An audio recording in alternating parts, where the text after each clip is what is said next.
Welcome to Super Movie Brothers. Let's start the show. This is a podcast on the Podfix Network. You can check out more shows like it at podfixnetwork.com.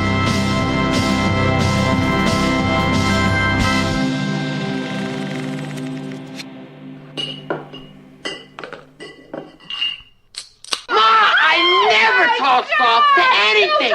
From my heart and from my hand, why don't people understand my intention? Dude, buttwad. Time to pay the fifth. If you want to be a party animal, you have to learn to live in the jungle. Now stop worrying and go and get dressed. By the way, why are we wearing bras on our heads? Ceremonial. You two donkey dicks couldn't get laid in a morgue. Have you ever wondered how sad it is that your son's only sexual outlet is tossing off magazines in the bathroom? A missile in my house, Jerry! What's a beautiful bride like you doing with a malacca like this, huh? It's purely sexual. No shit. She's into malakas, Pino. So, what would you little maniacs like to do first? Well, my nuts have whipped my ass, but other than that, I'm perfect! Welcome to Super Movie Brothers Movie Cocktail Podcast, Episode 4, Weird Science. This came out in 1985, written and directed by John Hughes, starring Anthony Michael Hall, Kelly LeBrock, Ilian Mitchell-Smith, the late Phil Paxton, Robert Downey Jr., and Robert Russler. Yep. I'm your host, Super Movie Brother Dave. That is correct. I'm your host, Super Movie Brother Jay. I'm your other host, the Fan Film Boy Rob. And your other host, Mark. Just Mark. Just Mark. So we put up a poll for everybody. Last time we were all together, Rob had said that he wanted to do John Hughes films from the 80s. So we all selected our John Hughes films. We put the poll up on Twitter and everybody voted.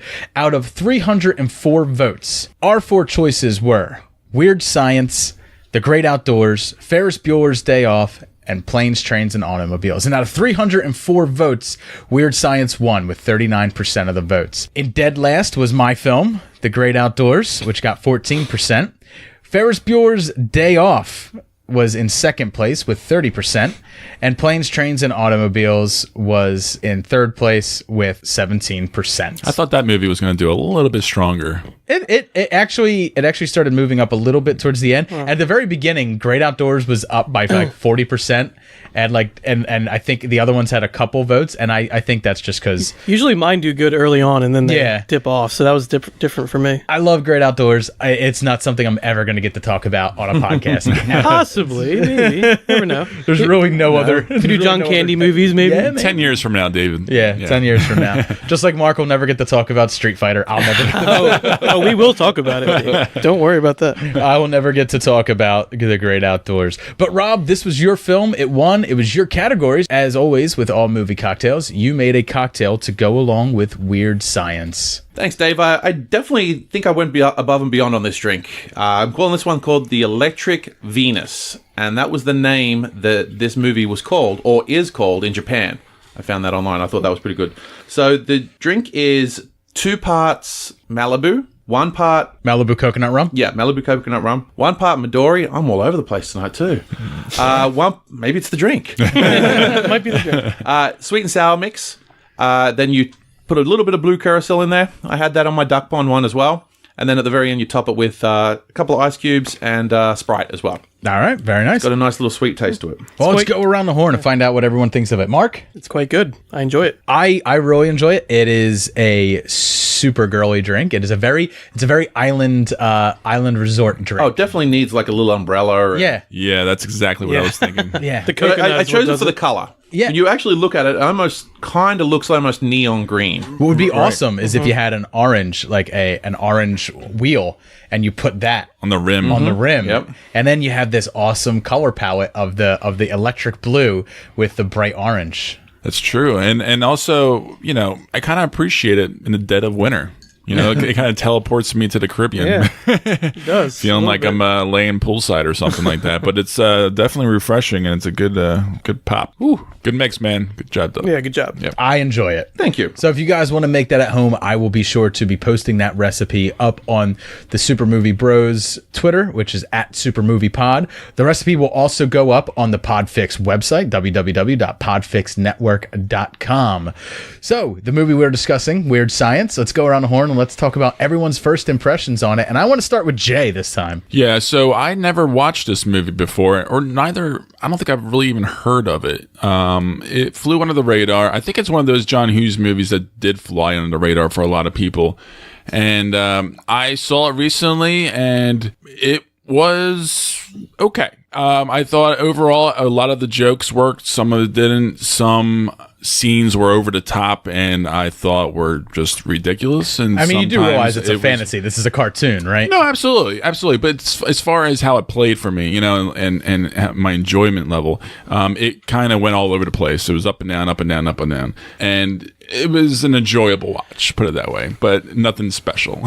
Mark, you? Well, I will be honest, it is not my favorite John Hughes movie. As me and Dave were discussing before, I was on the way over here, I was trying to think exactly what I was going to say about this movie because I'm kind of in the middle with it. I mean, it's a movie. I don't feel one way or the other about it. I don't really have much nostalgia for it or anything like that. It's there. Yeah, it is entertaining. I will agree with Jay. But not my favorite from him, but watchable.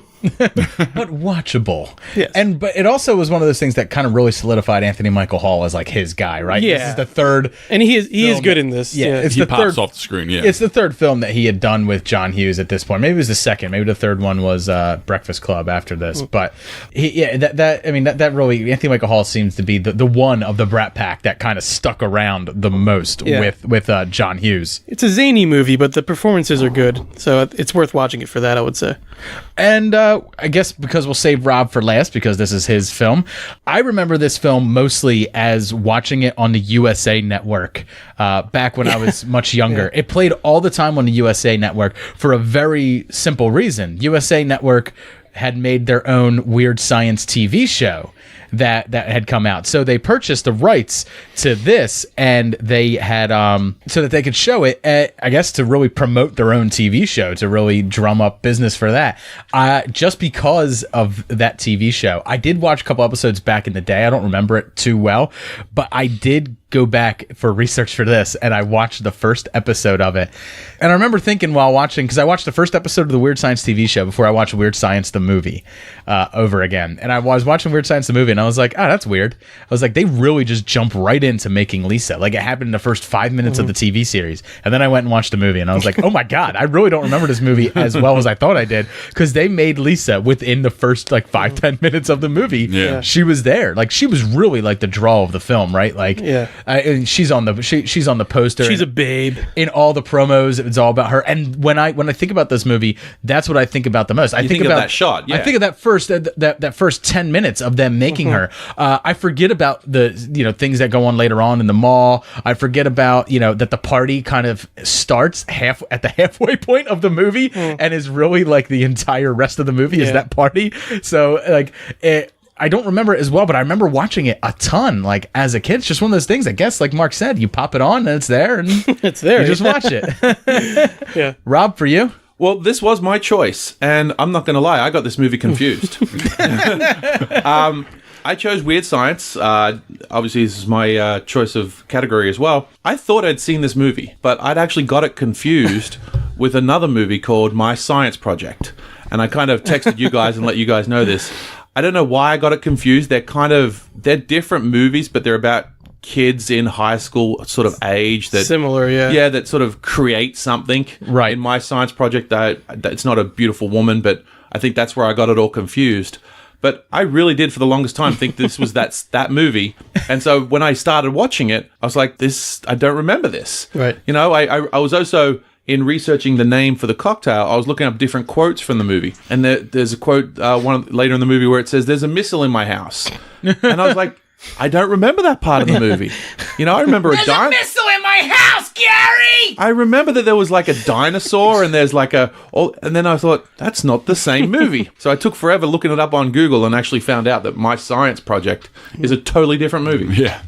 So it's understandable. Check that one out as well. Yeah. But no, I watched it the other night. I enjoyed it. Is it from the same year, actually? It's actually, My Science Project came out in the same year. That would be another reason. They don't create a woman, but they find a space orb that they use as a piece of equipment for their science project, but they must stop it because it threatens all of mankind. I watched the trailer for it. I actually kind of got into it. I was like, I want to see this movie. It's actually a pretty cool movie because I believe they go into the school and the school's like turned into some weird dimensional. Yeah, it looked pretty out there. It's the graphics for that time frame. It looks pretty good, and that's why I got it confused. Yeah, and then so I was watching this movie and I was like, I remember the iconic seeing her standing in the doorway. You know, I remember them putting like a doll or whatever it is to get the the whatever to they get her do, made sort of thing. Then I was like, I don't remember the rest of this. And then all of a sudden it's just going on. I was like, okay, well, I got them wrong. So what did you think of the... I enjoyed this movie. I did. Good. Yeah, I did. I think it was fun for the time. It was out there in some places, and I'm sure we're going to bring that up as well. Yeah. But you don't see movies like this too much anymore. And we say that a lot about a lot of the movies that we talk about. No, but 100%. I really do think it's different. This kind of comedy does not exist anymore. John Hughes films could not be made today. Period. No. They are not. People try, but they are not commercial. And they never were commercial.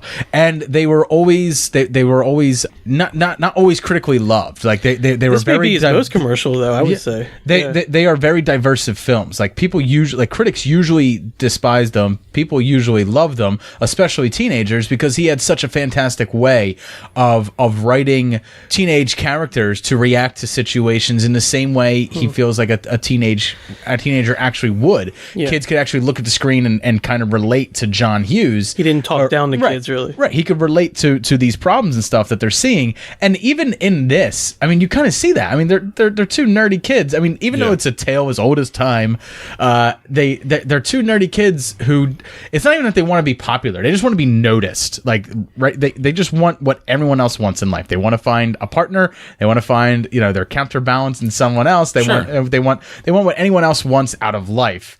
And even if one of them is a complete jackass about it, and I think weren't we all at that age though? Right? Yeah, that's what I mean. You can look at Gary and Wyatt, and everyone who thinks that they're Wyatt has a friend like Gary, and if you think you're Gary, you have a friend like Wyatt. Yeah. So I mean, that's just the way John Hughes really was. That's what the beauty of his writing is how he was able to take these teenage characters, and I don't think you can do that today, because when you see teenage characters now.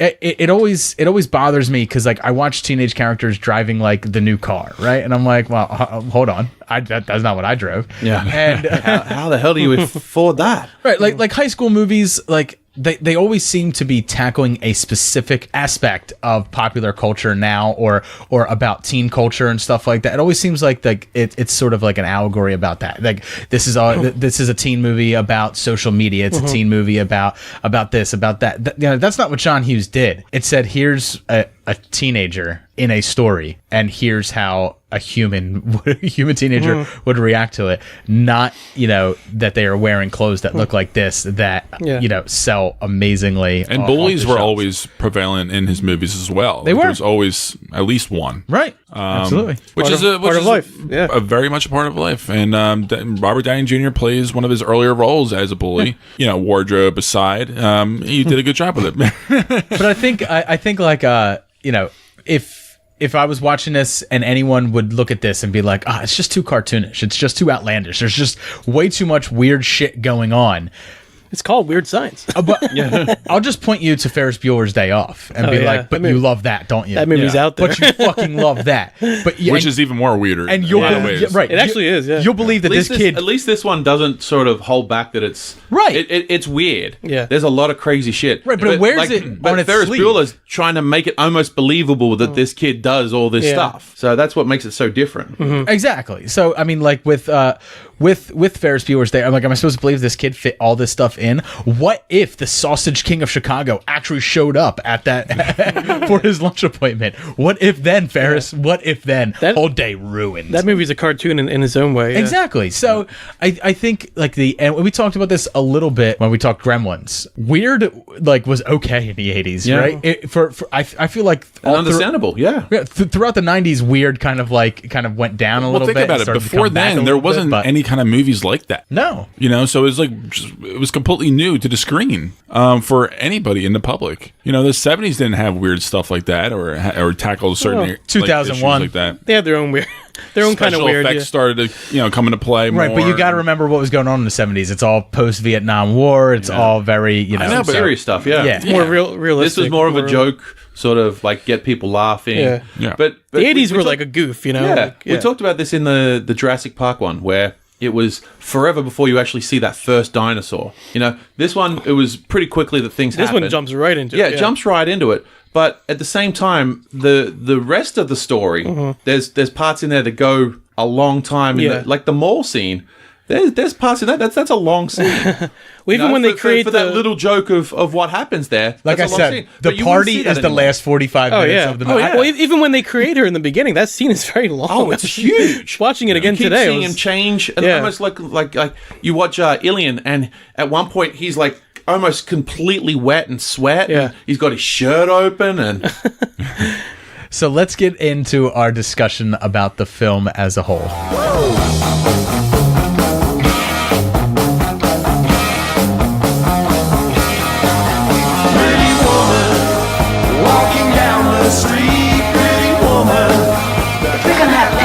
Fun together. You guys had better loosen up. It must be true. No one can look as good as you.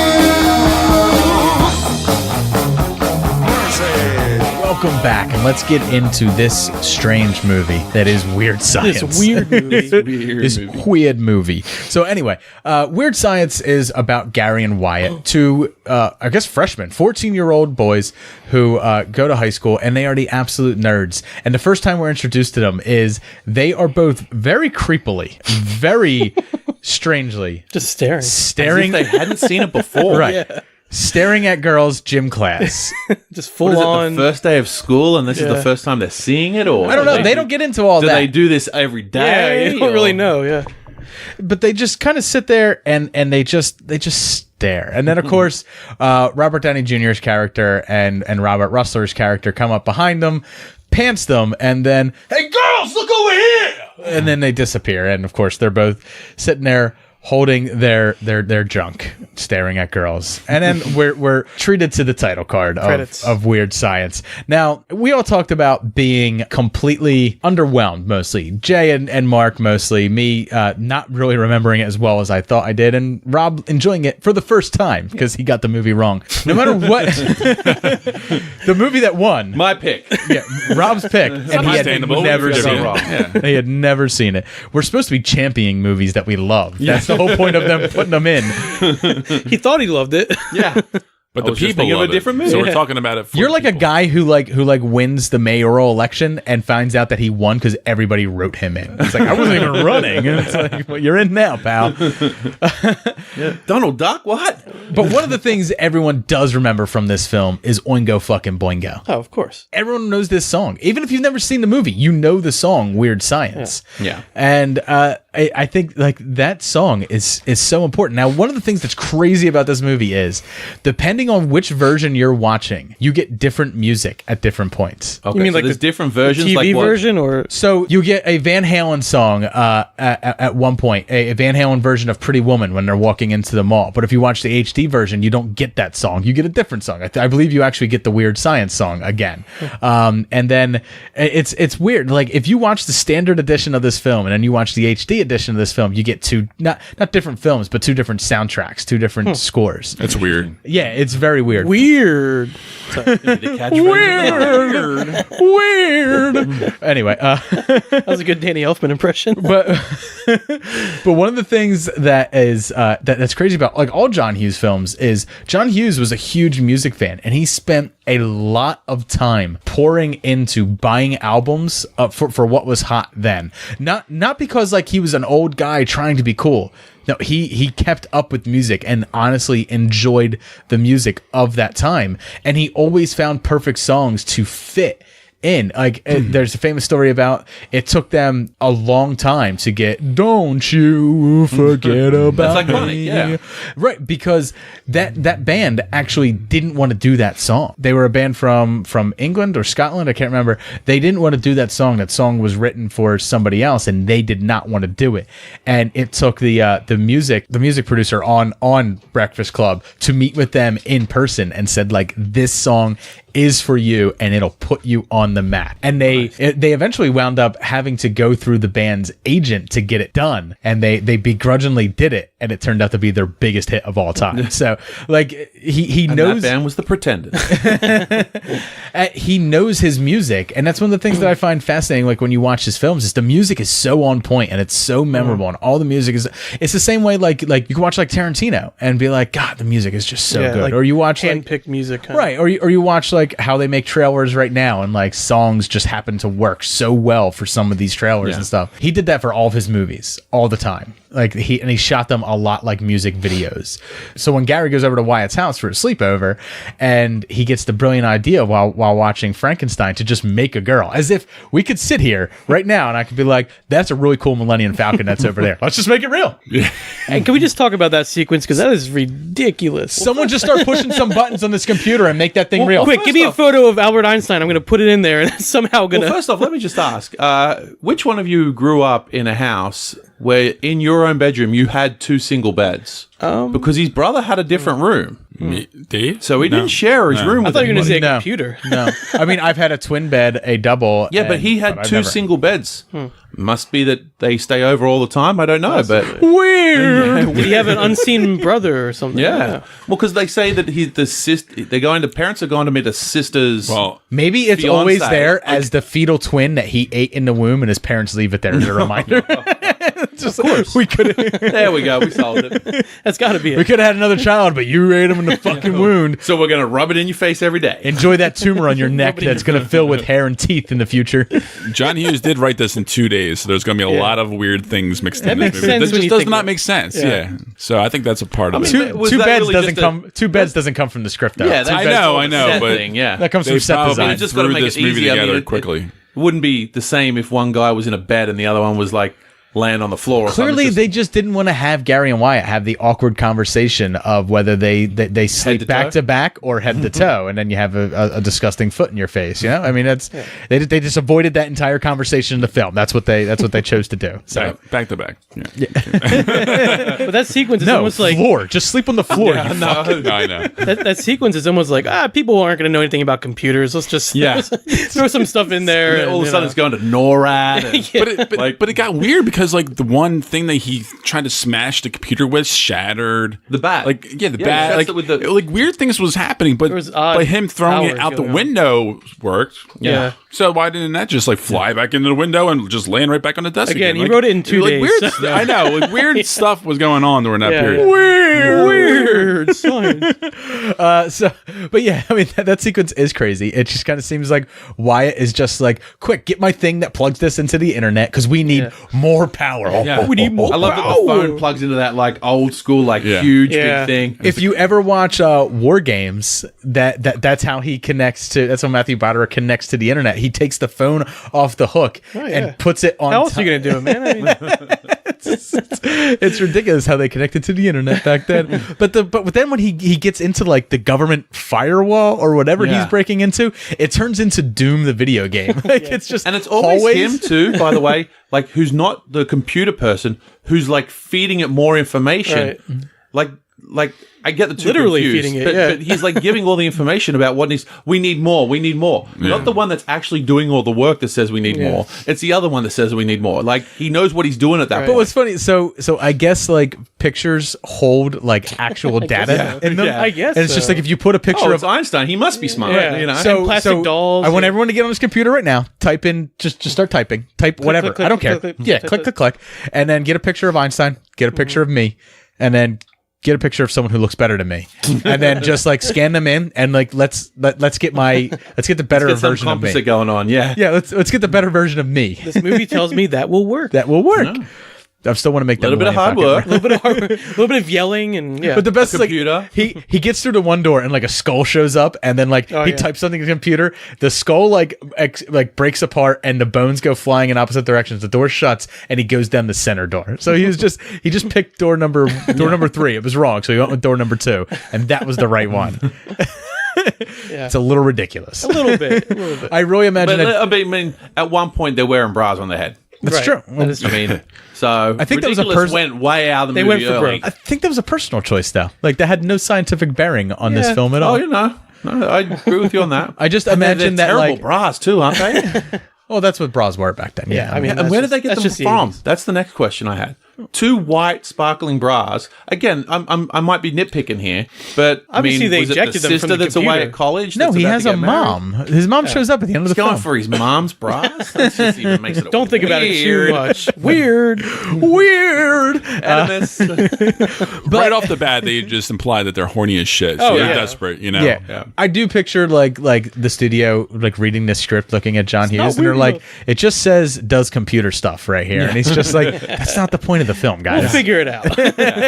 We just need to make that part about 10 minutes long. Oh, and that It is part about 10 minutes. is 10 minutes long. It is so like they after they even put in all the information, like it's about 10 more minutes of like explosions and lightning, and I think lightning strikes the house twice. I do like the illusions of Frankenstein, but Yeah, it is an illusion of Frankenstein, and then of course like everything flies off the wall, and eventually it all calms down, and there's a hot chick. For some reason, hold on, like did you notice that like she forms first and then disappears, and then it goes into the bathroom, and then that's when the smoke comes out, and then she comes out of the bathroom. I didn't notice. I didn't notice it. Maybe the door I'm explodes. maybe I'm from mixing the TV show. Maybe I'm mixing the TV show up now. Maybe, But so finally, when LeBrock appears, she is the visage of everything that every kid would want, and I stress this.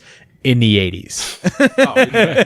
The hair. Yeah, because today, if I saw that, and I'd be like, oh, man. And then I love that she's instantly in the shower with them in the very next scene. Oh, yeah. Well, she says that they created her. She is theirs. They can do whatever they want with her. She's very sexually explicit with them. Yeah. She's very. She looks at them. You can do whatever you want to me. You It's want, almost like she's disappointed that they're not. right. You want to turn me into a wobbly H? Let's do that. They just want to keep looking, staring at her like they do in the first scene, pretty much. Yeah. And of course, because they are 14 years old, and this had a PG rating, they are in their jeans. Yeah. While they watch. But they had With a shorts towel on in or her something. hands. It's very odd. No, they are in their jeans. They are still They're in in the their clothes jeans they were still? Okay. wearing. Yeah, they were in. But the they still clothes. had boners, so. But because that's why their hands were. They in made front that of them. very clear. So and then of course they go. It's still very weird. Like we all had best friends growing up, but I don't know if you do that. Shower with your best friend with a hot chick in there. And, If I was in my clothes, sure. but I mean, she's naked. Yeah. But she's theirs. They could have just been like, At 14 years old, yeah. Wyatt could have been like, Listen up, Gary! This is my house. This is my house, Gary, and it was my computer. I made her. I get her first. You get sloppy seconds. You had to bring up the sloppy second. and if you wonder why I'm talking like that and you haven't seen the movie in a while, that's how Wyatt talks the entire movie. Prepubescent. He was only, Ilian Mitchell Smith was only 14 while making this movie. That's something to remember. At that 14, he got to make out with Kelly LeBron. Right. And he tried to stick his tongue down her throat. And when the scene was over, she whispered in his ear, "You ever do that again, and I will punch you square in your mouth. Just get into the acting role, you know? Yeah. Getting the accent and everything. So Yeah, pretty well there. I don't blame him. I mean, you know. Yeah, I mean, So it really starts out as like this creator-slave type relationship, but very quickly, I guess because of the age of Lisa, which Lisa is an homage to the original Mac computer, which was called Lisa. That's where the reference, that's where her name comes from. That's where the reference comes from. So Lisa says she wants to party, and they decide to go to the bar. And I wanted to get to this scene before we just start jumping around crazy, because we were all talking about this scene, and this is a very strange scene. First off, the janitor from Breakfast Club is in that bar. If you noticed him, No, I did not. he's the only white guy in the bar. Number one. Okay. He's I should have noticed him then. He's wearing that black hat with the white thing around it, and he calls Anthony Michael Hall thing. No, like that, Malacca. Malacca. That's what he calls him. He calls him Calls him Malacca. Malacca. He goes, yeah, she likes Malaccas. She likes Malaccas. And he starts laughing. How racist is this scene? Oh, yeah. Malacca's a really bad word. I mean, No, I mean, yeah, you know. Yeah, but the way Gary's talking, when Gary gets drunk. So the guy. Okay, so we see here, we man. get in Let me there. tell you, man. Let me tell you that It's kind of like. She kicked me in the nuts. Well, first of all, it's like a jazz loungy kind of. I guess a black bar. I'm No, not it's a sure dive bar. exactly. It's just a dive It's just bar. a regular dive bar. Dive bar. But they, for some reason, are drawn to these. It's not a black bar, Jay. It's not the Older- 1960s. It's not segregation is not going on. Yeah, this way movie to go, doesn't Jay. take place in South Africa when apartheid was still there. So it's not a black bar. It's a bar with black patrons. You racist fuck. Thank you. Okay, so and then you get around and they're like just all smoking cigars. They're all drunk and they're just trying to push. I was in love with this girl, man. I was in love with this girl. I'm telling you. what was it like? The movie Airplane, where the guy's talking. Oh, I Jive talk. speak. Yeah, I speak jive talk. I speak jive. Yeah. Yeah, that's what it reminded me of. Yeah. Is that type of like? Except he didn't. Yeah, no, I know he didn't. But that's very much what it reminded me of. But then like, he keeps up that persona as he's drunk the whole way home. oh yeah. But Lisa actually encourages it. Like she actually ends a lot of his stories and helps him. Yeah, move on. Get along with those guys That and get drunk. Very and have fun, quickly, 'cause she wants gets to have pushed fun. into that role as like she realizes she's not there to please them. She's smarter than them. She's technically, I guess, physically looking older than them. She's clearly there to help them, and she realizes very quickly that fucking them is not going to help them. She's gonna be that old tale. Well, doesn't at one point she like Give a man a fish, feed him for a day. Teach a man to fish, feed him for life. That's Lisa's But at one mantra. point, it almost sounds like she tried to have sex with. Was it? She did. No, I don't think No, she tried to. She but did. he couldn't get it up or something. No, No, the way that's that they're right. Talking. That's right. No, he couldn't get it up, or he couldn't perform, or something like that. No, he went to. He too nervous. He fell asleep. Yeah, he she fell said asleep, He yeah. just fell asleep. Yeah, he fell asleep. But she tried to, and he was wearing her underwear in the morning when he that's goes right, and yeah. meets. He goes and sees his brother Oh, boy. Chet. That's the ballet dancer in him, right? Right, Wasn't he was a ballet dancer right? before he was an actor, Illian Mitchell Smith, and it's so weird that like he goes downstairs and he's wearing like a belly shirt and he's wearing her underwear, and Chet's just like, oh, Dad's gonna flip his lid over this, and it's like, man, the 80s, right? Yeah. Where like if you were gay, your dad like would probably ground you, beat you, and then make sure that you never dress that way again. Basically. Today, you could be a supportive dad. If you see your kid in ladies' underwear, you're just like, maybe keep it to your room. Yeah. Because we have guests over. It's weird. Halloween, maybe. This is Sunday breakfast, and you're walking around the thong, but, to each his own. I mean, but again, it shows the 80s as well. As going back to earlier, though, real quick, is that the parents are away for the whole weekend. Oh, the word that first night. The word faggots dropped 3 times in the movie. Yeah, and he's not, but no parental features. If they're 14, there's no parents or older sibling until Nothing. Chaz comes home later that night or Chet. whatnot. Chet, that's right. But there's nobody around. Well, they're 14. Like, what kind of I was left at home when I was 14. Yeah, but you wouldn't do that now. For 14 for about an hour or two? Yeah, I'd be okay with that. 2 14-year-olds at home? It depends on Now the it's kid. double trouble. It depends on the kid. And let's Yeah. remember that these are 2 straight A That's true. students. Yeah, that's true. That's true. Who have never gotten into an ounce of trouble in Real their entire nerds. life. Real Yeah. nerds. Weird nerds. So Lisa begins coaching them and everything like that. And she obviously helps them dress and everything like that, because you find out she's kind of like an I Dream of Jeannie. This is like if Frankenstein met I Dream of Jeannie or Bewitched, where she can just kind of snap her fingers and things happen. I don't think they use that enough either, though. I mean, there's times where you see her like almost like maybe walk into a room and things change, or like that you see them one point they're walking out of the room and they're wearing some weird clothes, but then she basically almost like she clicks her fingers and before they go to the bar and they're wearing nice suits. You know, I don't think there was enough. Like they got into the bar wearing one outfit, and then all of a sudden they're wearing. She gives Gary a pimp hat at one point. Yep. Gary gets a pimp hat, so she can do that. Or does he get that from somebody in the bar? There was plenty of those. You never know. In the bar, I'm sure. Again, this is a weird movie. So she takes them to the mall. I guess because that's the best place to test out your new social outlook on life is to go to the dirt pit that is the mall, and that's where the 80s mall, the 80s mall, right? And that's Bill where and Ted Mall, and that is where Robert Downey Jr. and Robert Russler, they pour the slushy on them from up top. Like they're feeling on top of the world. And then they just get reminded about their place in life. And that's when Lisa decides to throw them a party. And this is still like a half hour into the movie. And they're throwing the party already. Because in my mind, the movie went like they made Lisa. They went to the bar and like some other shit happened, and then later on like the party got thrown. But the way the movie actually goes, it's very much like they make Lisa, they go to a bar, they go to the mall, then they have a party, and the party is the entire second half of the movie, which is not how I remember it at all. And it's so weird at the party because they are hanging out in the bathroom.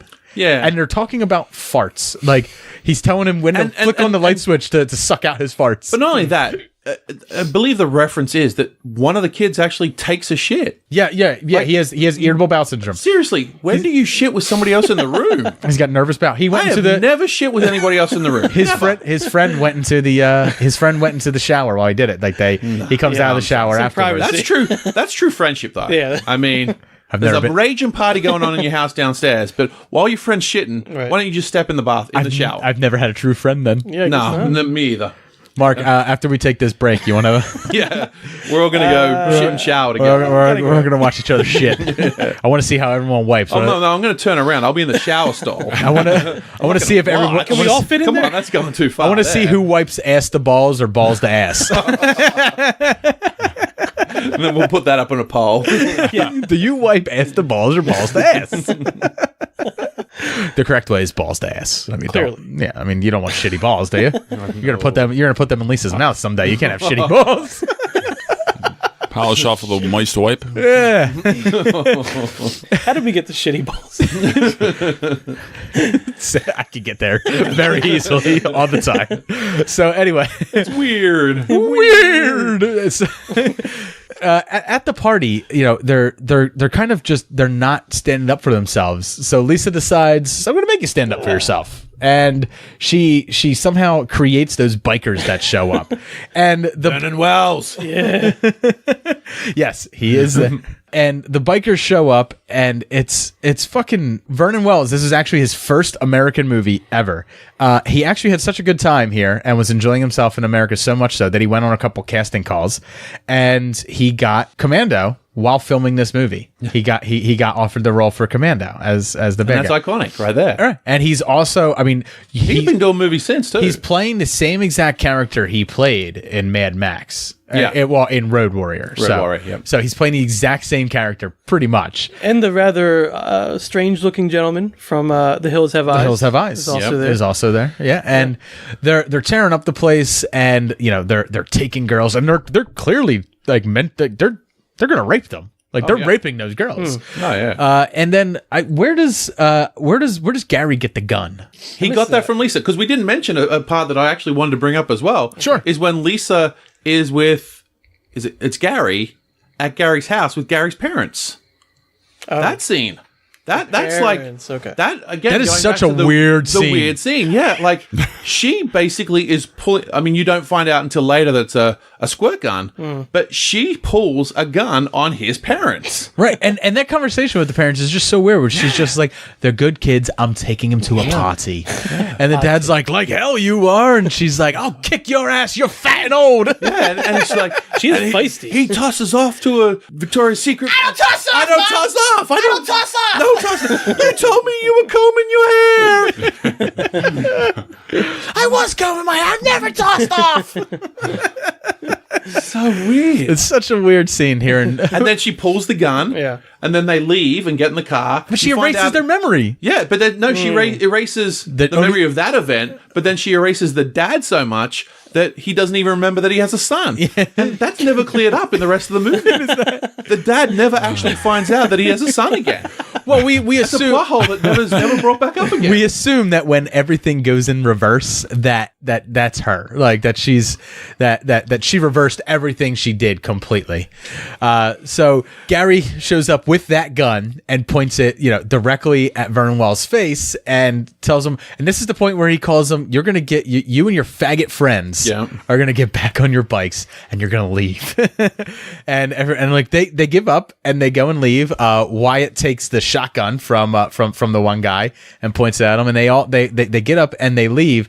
And that's when Gary's like, "Don't worry, it's just a squirt gun." Boom, and it fires off. But we did skip something that is extremely important. I was gonna say. There is a missile in the middle of the house because at one point, and this is super weird, where like Robert Downey Jr. and Robert Russell come to Ben and Wyatt. Come to. I said Ben Wyatt because I've been watching Parks and Rec, and that is Adam Scott's name in it, Ben Wyatt. So they go to Gary and Wyatt, and they want to trade their girlfriends for Lisa, so that they can share Lisa, which is super weird, right? Yeah. Like to be a teenage boy and to just be like, "Hey, we'll give you 2 girls for your 1 girl, and me and him are going to Eiffel Tower the shit out of that one." But instead, they She does kind of lead him on a little bit, too. Oh, she does.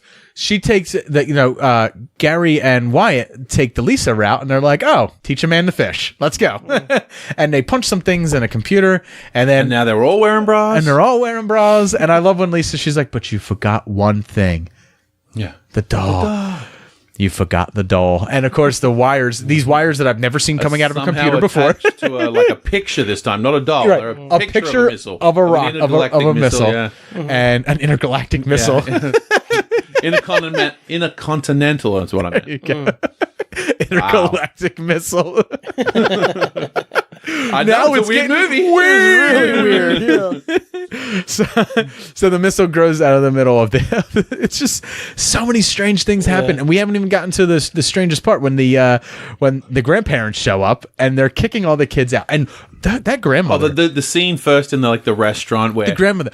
Oh, we'll go see Wyatt. Yeah. What 16-year-old? There's nothing more important than their grandparents. Nothing more important to a teenage boy than his grandparents. And I was like, oh my god, if that was my grandmother, if she came in for like a hug or a kiss, I would not let that woman kiss me. She has frog lips, and like I just can't stand the way she looks and the way she talks. And I guess on that look when she's frozen the whole time. Oh my god, that smile is like, and it's also creepy. like our first inkling that like they're obviously well off. Like the grandparents come from money by the way they're talking, and Lisa freezes them and just shoves them in the closet, and that's when Chet discovers it really does them. show that Lisa has the ultimate power, and she can just do what she wants. Do whatever she wants. Like she does that with the grandparents. She messes with Chet.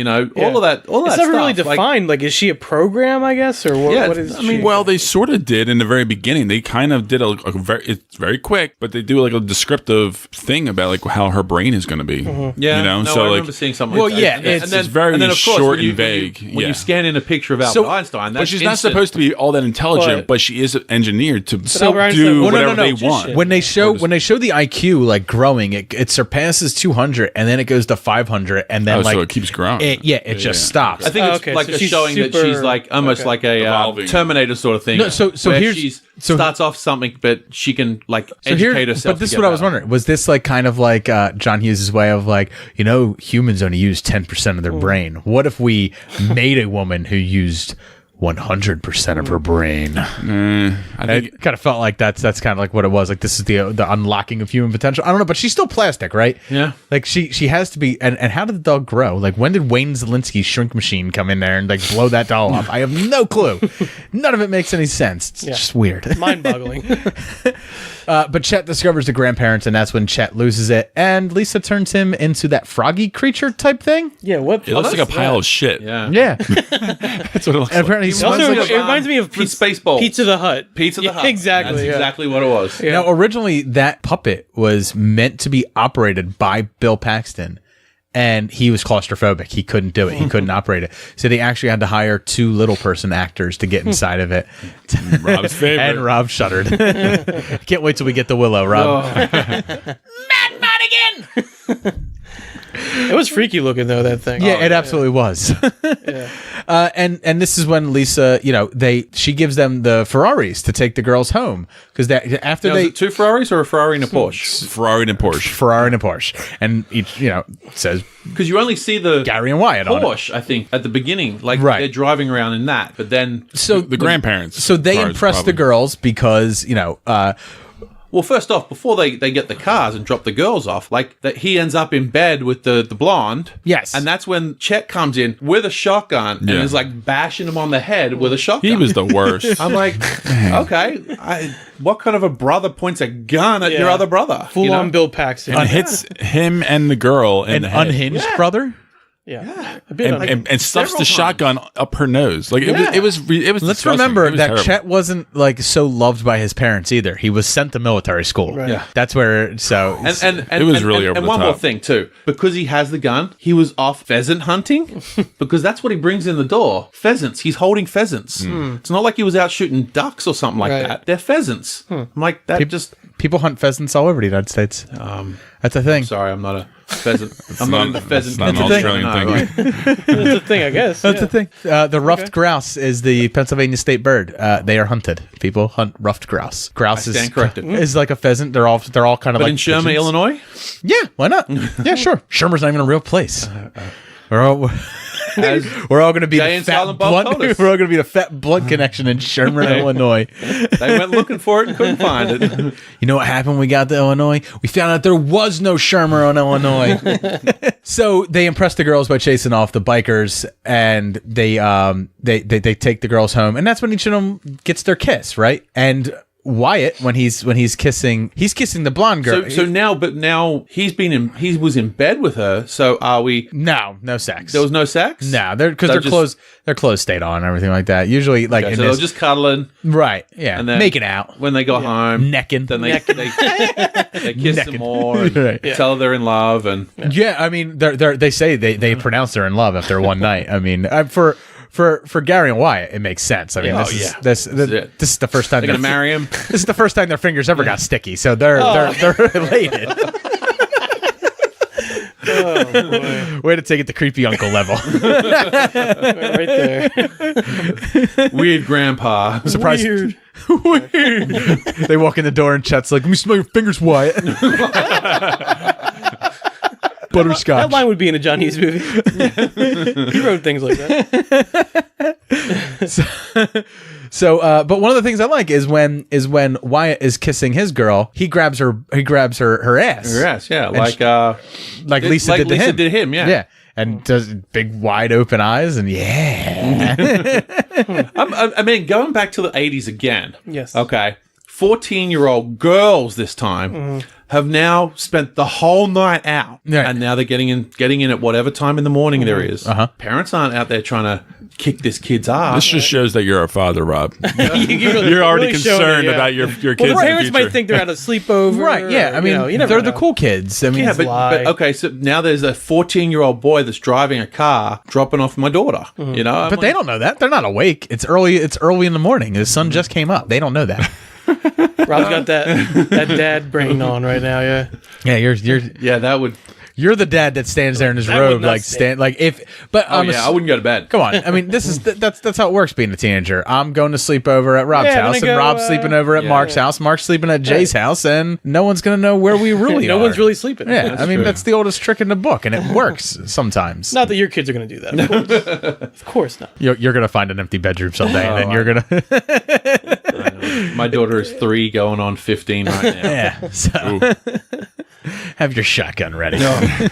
Dave will. For pheasant hunting, of course. Kids just gonna experience life, man. I'm not gonna hover.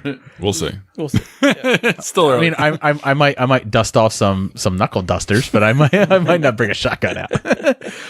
But eventually, now Lisa realizes that they know how to stand up for themselves. They know how to be their own men, and they know how to talk to girls. So she's really not needed by them anymore. She's brought them, out of childhood and into their adolescence, into she's basically their allegory for puberty. Like, they are now almost complete going through puberty at this point. So she leaves. And there's a tearful, heartfelt goodbye. And John Hughes apparently cried on set during Lisa's goodbye. And we don't know what happens to her. And then the credits begin to roll. And we are treated to a bunch of boys this time in the gym. And Shermer High School is on the bleachers in the background.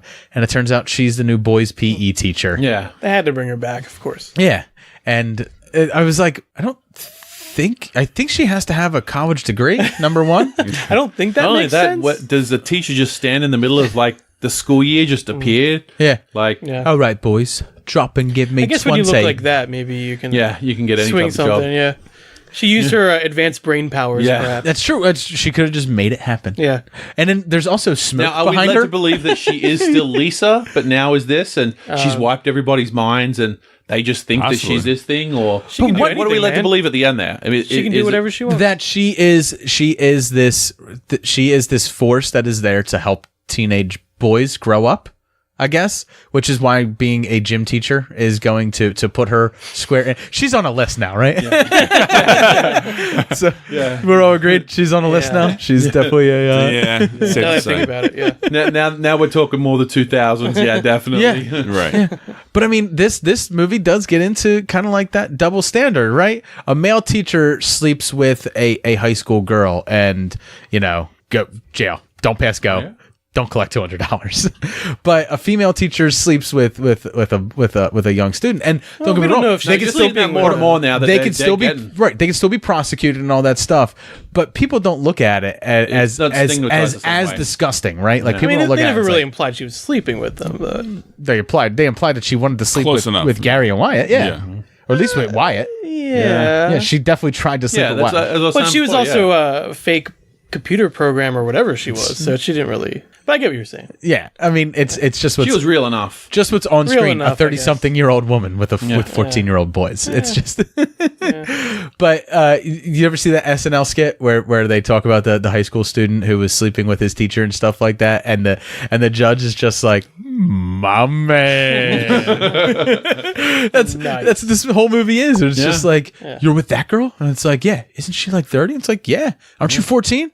Fuck yeah. And it's like, nice. Yeah. Like when one of the scenes when she invites the two guys to the party, and then she hops into the car, and Gary hops out and gives her like a really awkward like kiss, and like, well, she didn't want to kiss Gary. Yeah. She wanted Wyatt throughout the entire but like film. she sort of lets him, but it's like really, really awkward. Like he's trying to show off that, hey, I got this beautiful woman, but she's like, don't come near me. I think that's because she sees Wyatt as her true creator and stuff like that, and Gary's the sidekick. Yeah, Gary's not really the one that she's after to help as much as she seems to be after to help Gary or Wyatt. So yeah, but that's weird science in a nutshell. All pedophilia. This should be right up your alley, Jay. You love pedophilia. It winds up in all your indie corners. Nah, sometimes. And here it is in a mainstream film. I'm just surprised that this won our poll over like Ferris Bueller's. I'm quite surprised. I thought Ferris was going to win. I mean, sure. I see this. I think people see, like, Ferris Bueller is one of those things that everybody's seen Ferris Bueller. Everybody knows that movie. That's kind of why I thought Planes, Trains, and Automobiles probably was like going to a do ton better. of podcasts out there that have done it. Yeah. a lot of I did look it podcasts. up there, a lot of podcasts did Trains, Planes, and Automobiles for Thanksgiving. Yeah. Right. Might have been a little late with that one. Yeah. Yeah, So- but I mean, Maybe the people I just saw wanted some Weird something Science different. ones after I saw that our poll that Weird Science was winning. Yeah. I mean, there was even some in the Movie Pod Squad that had done one just recently. Actually, I can't remember the name of the As always, Super Movie Brothers, the lead horse in the zeitgeist. Your go-to source for all movie news. So let's get deep inside this film. Let's dissect it, and let's pick our category and our films for the next movie cocktail.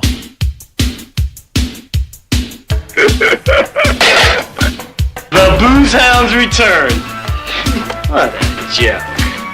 Hi, girls. How about a nice, greasy pork sandwich served in a dirty ashtray?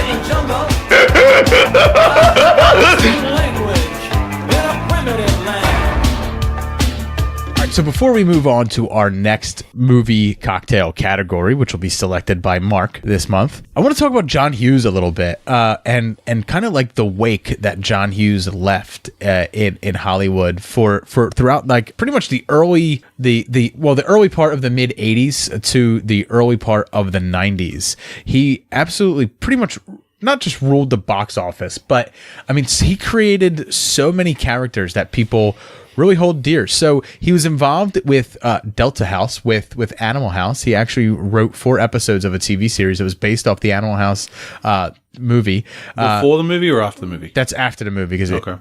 And then he also created all the characters and the stories for National Lampoon's Vacation. Well, wasn't Animal House like a National It was a National Lampoon's. Yeah. He wrote for National Lampoon's So he wrote for them? periodical. Okay, so. yeah. So Vacation was like his first big breakthrough. Was his first pretty much, breakthrough. yeah. He also wrote Michael Keaton in Mr. Mom. Of course. And then he also, his first writing and directing role, 16 Candles. And then from there, he kind of just was off. The Breakfast Club. He did do the screenplay for National Lampoon's European Vacation. He did the screenplay for obviously Weird Science, which we said he did that in 2 days. Pretty in Pink, which he did not direct, but he did write that. Ferris Bueller's Day Off, which he directed. And it's crazy because all these films he wrote in the span of like 3 years. 16 Candles, The Breakfast Club, National Lampoon's European Vacation, Weird Science, Pretty in Pink, Ferris Bueller's Day Off. That was all between 1985 and 1987. Right. He was very prolific for a while there. Yeah, I mean, Absolutely. And then, like, he kind of, after Some Kind of Wonderful, he kind of, which is far more of a teen drama than any of the other ones that had come before it. Far much less comedy in that than a lot of the other ones. He also wrote She's Having a Baby with Ali Sheedy, and I believe it's Kevin Bacon. Yeah, where Very an 80s stuff. Yeah, right. And that was more towards the late 80s. That's kind of like where he really starts leaving like teenagers behind. He starts writing like more of like these adult stories. We skipped over Planes, Trains, and Well, Automobiles. I'm going back to that now because Okay. he's getting into these more adult stories. Planes, Trains, and Automobiles. Yeah. My film that I really wanted to win, but apparently no one likes it or watched it. I like The it. Great Outdoors, which came out in '88. I always thought it came out in '89. I thought The Great Outdoors was after Uncle Buck, but Uncle Buck is after Yeah, The Great that's- Outdoors. Now, that does show how like couple he years, has right? like a following. You kind of mentioned about the actor from Weird Science, Anthony Michael Hall. Yeah, he was in a lot of his movies, but Right. so was John Candy. John Candy, yeah. Well, know? John Candy has been in his films since Vacation. Yeah. Since the original Vacation, he plays a shows up security in- guard. Yeah, he shows up in Home Alone also. So even up Yeah. until The then, Polka King of Chicago. he has, Bad, yeah, it's a bit of a cameo. I just watched I that. guess. My Mostly kids love that this holiday season. Mostly Sheboygan. We're big in Sheboygan. This is the first time that they watched that this holiday season, Oh, yeah. and my kids love that movie. Yeah. And then, of course, the best. You guys are right. He wrote Home Alone, and he also wrote Dutch, Curly Oh, Sue. Dutch. And he wrote, this is when the pen name came out of Edmond Dantes, which is obviously an homage to the Count of Monte Cristo. Cristo? Cristo. He was a cook hungry. as well. Yeah. He was so- a accountant cook. So he wrote Beethoven under the name Edmond Dantes. And then after that, you start seeing a lot of real crap movies He goes being back- written as yeah. Edmond Dantes. It was to kid movies. He was just making the actually. money at that point. Yeah, Baby's Day Out. Yeah. He wrote 101 Dalmatians for Disney. Flubber. Now, Flubber. we're talking about the actual movie, though, right? Yeah. You're talking But about the with Glenn Close. Can you really give him that he wrote that? Because Oh, adapt. It says no. It says screenplay. He wrote the Adapted words. it. Yeah, The he's words adapted people it from the the words cartoon, people I mean. were speaking were his words. Was what he wrote down. Yeah. And then after 2000, he really it's mostly just character credits. He wrote Made in Manhattan. That's a story by Story him. credits, yeah. Right, and story credits for Drill Bit Taylor, but no more screenplays. So he kind of fell off right there at the tail end He of became the a bit 90s. of a recluse, though. Right, and me and Mark both saw the same documentary, and I think we both have the same feeling on it. The documentary is called Don't You Forget About Me, and it's about a group of kids who were doing, they wanted to write their own John Hughes-esque film, found it impossible to do in a modern age, and decided instead to do a John Hughes documentary. And they interviewed a bunch of actors and actresses that were in the films, directors who worked with him, other screenwriters, and directors who had been inspired by him to go out and create their own thing. The producers of Napoleon Dynamite show up in it. Kevin Smith shows up in it. There's Ivan Reitman's son, Jason Reitman, is in it. He's there talking about Ferris Bueller's Day Off a lot, and I thought like the documentary was decent starting off, and then you find out that these four young adults who know that this man's a recluse, and they literally go to Chicago and hunt him down to his actual address. And then knock on his door, and they're like, "Hey, I know you don't like talking about this. Everyone said this is crazy. We shouldn't do this. But do you want to talk to us?" No. Guess what? No. He does not want to talk He to does them. the whole movie.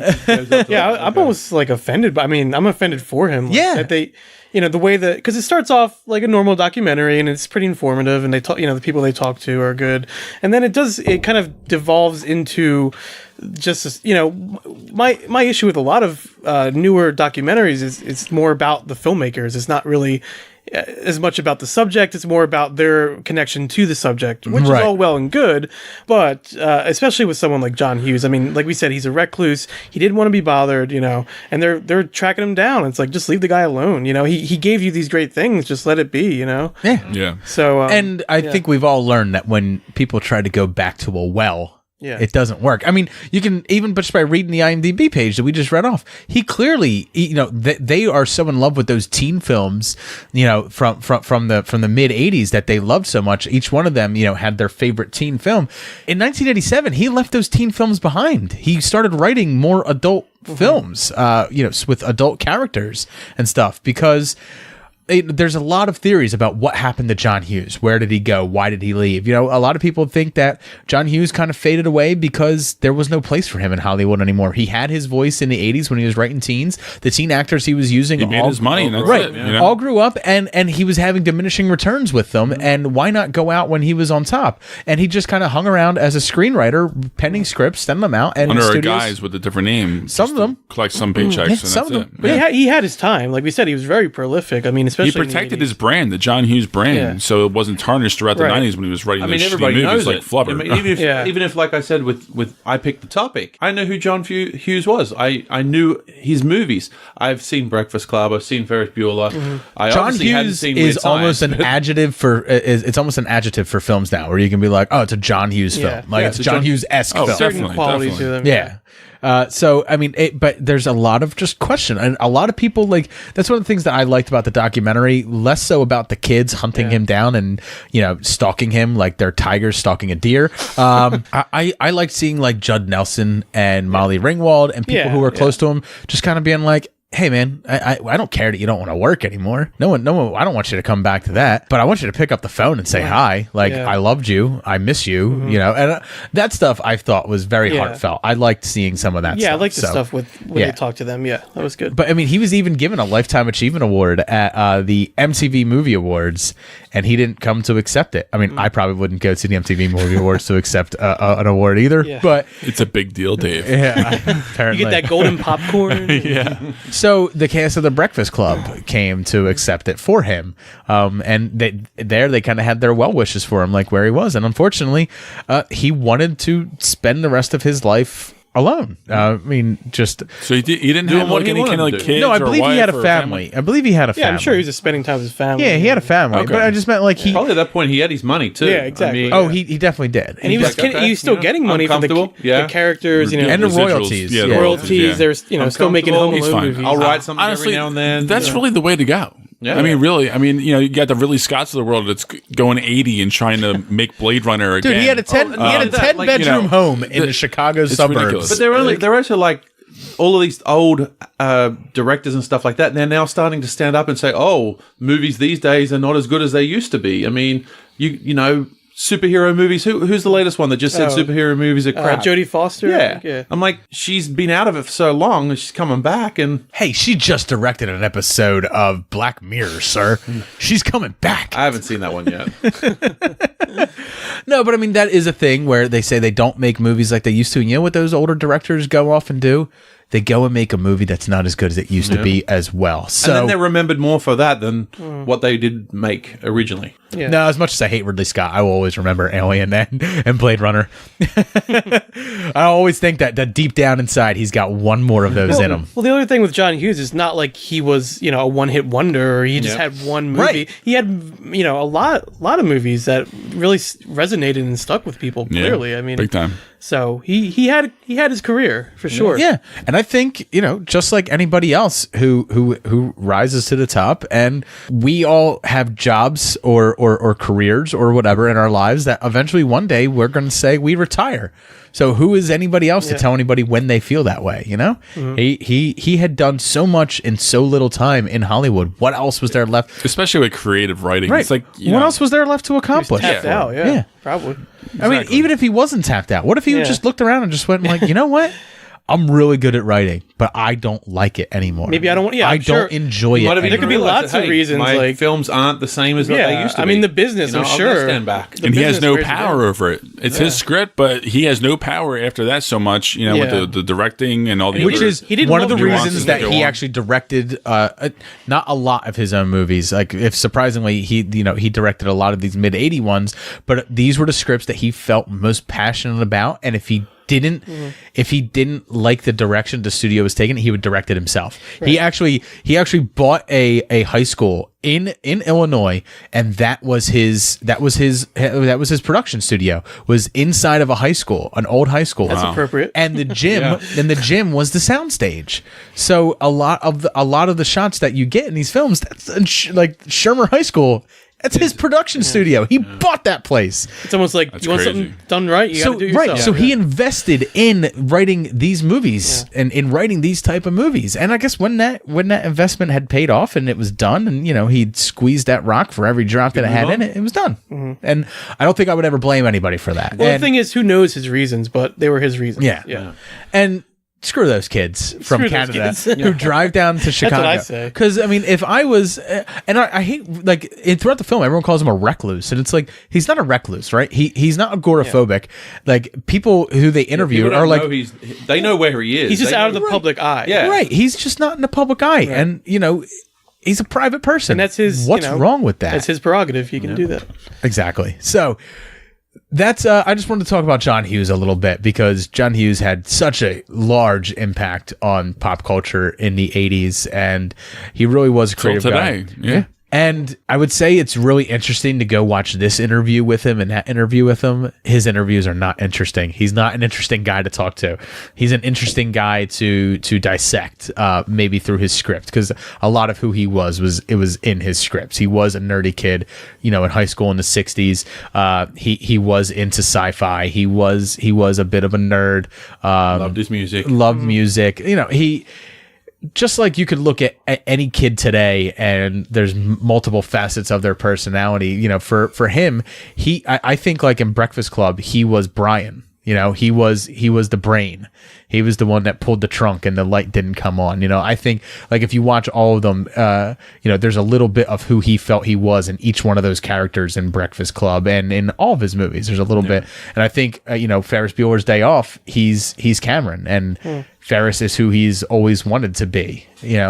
So it's not something you would get out of the guy by talking to him. You kind of get to know the guy by watching his films. Came through his writing. Yeah, absolutely. So let's get into our next movie category for the next movie cocktail. And this time, the duty falls to duty. Duty. That's weird. Weird. It's the last time we can do that. All right. So the duty falls to Mark. Mark, what is our next category? All right, Dave, I just couldn't resist. I thinking about one of my favorite movies of all time, Street Fighter, the movie. Oh my God. I so think bad. My category is going to have to be, I'm going to go with 90s video game movies.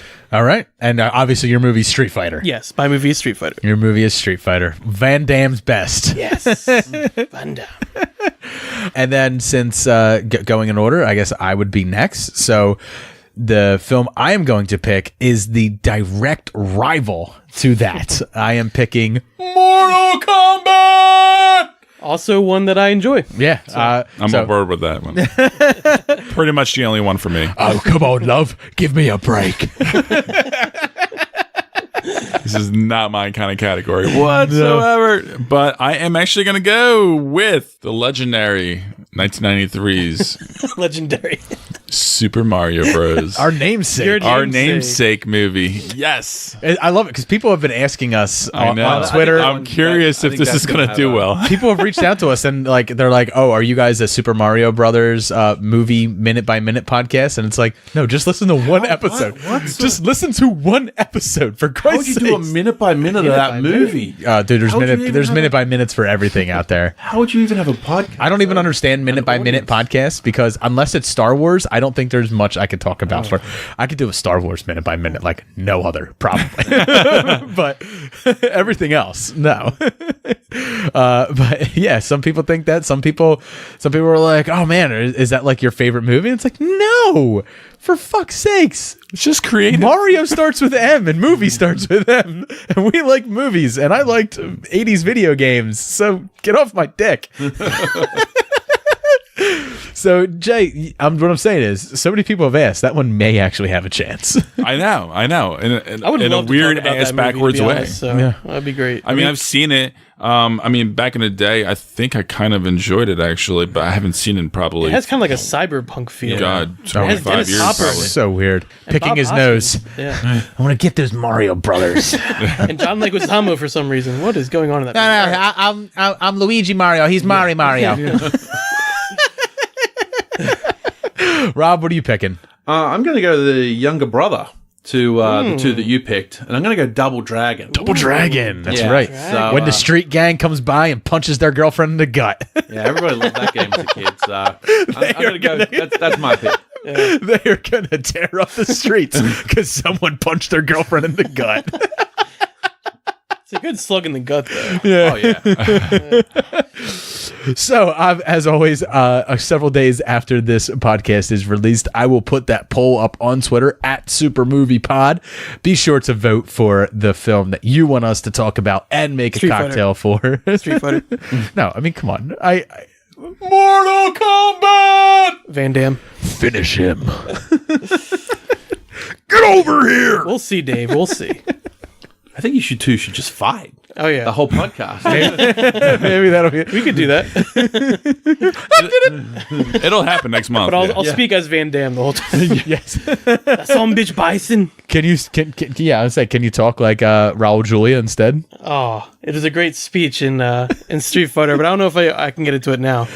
Wow, we'll save it at Street Fighter. All right, Lens. okay. So I want to thank everybody for listening. As always, Super Movie Brothers and Movie Cocktail are part of the Podfix Network. So be sure to check out all of our friends over there at the Podfix Network, www.podfixnetwork.com. Rob? Yep, you can check out my podcast, the Fan Film Boyz. My website is www.fanfilmboyz.com, and that's boys with a Z. Basically, we're on Facebook, Twitter, everything like that.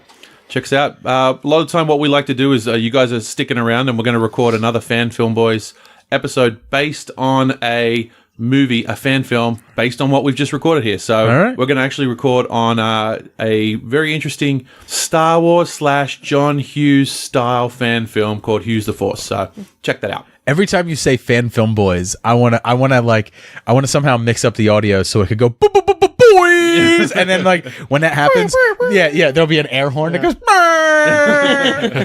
boys. I got to make that happen now somehow. You need to. You just need Dave's voice for that. Yeah. Mashup. There we go. Dave's going to record it for me. Mark, where can everybody find your shit? You can check out my shit in my bathroom. We're all going to go watch Mark take a shit. I'm going to stand in the shower. We're all going to become best friends. We're going to watch Mark take a shit. Rob said he wanted to try that. I'll watch the door. Find out whether he wipes ass to balls or not. Oh, God. You can check out my stuff at markdickerson.com. Also, soon to be Cult Movie Cult, a podcast that I recorded 6 episodes of now. Wow. Yeah. Jesus Christ, man. Well, we recorded them, this is a little behind the curtains, but we recorded them as 2 long episodes, and I had to split them up. So all right. And we just recorded a new one today. So look forward to that super long Eraserhead episode. That's not yet, but it's coming up. Yeah. So thanks everybody for listening to us. Have a great night. Cheers. Cheers. Bye.